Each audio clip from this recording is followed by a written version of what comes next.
Chapter 10. So what are you going to do with yourself now that you have resigned? Becky asked as they sat at the dining table for dinner. I have not thought of that yet.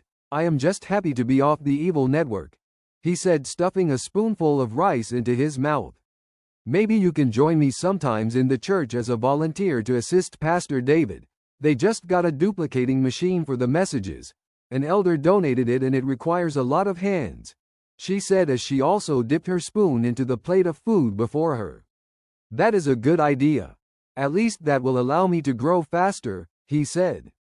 Great, Becky said in excitement. I think Mr. Piken might be with us in the next Bible study.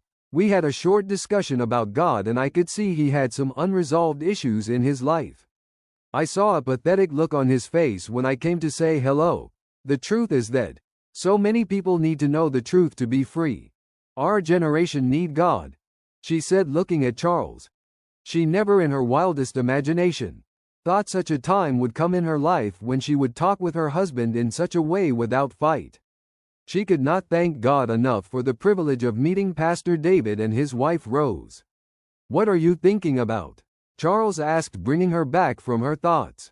Just wondering what our lives would have been if we had not met the pastor and his wife to introduce God to us, she said with a sigh as her eyes welled up with tears. You are right. When I look at our world today, I wished many others can experience what we have got. Reason why I think I will like to talk to many others about God. I don't know which path he has for me, but I will go all out talking about him.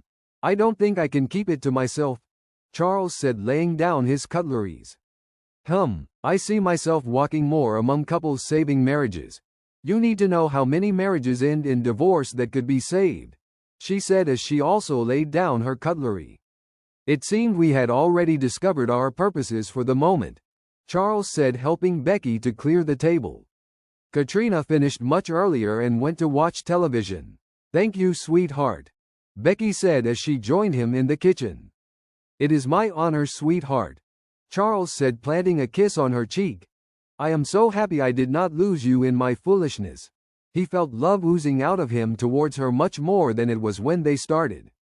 I am most happy to God Almighty, she said as she felt hot breath from his nostrils swept her neck, then lifting her mouth to his. They had a very deep and romantic kiss she had not had for years. I love you, Charles. I love you, she said as they melted into each other.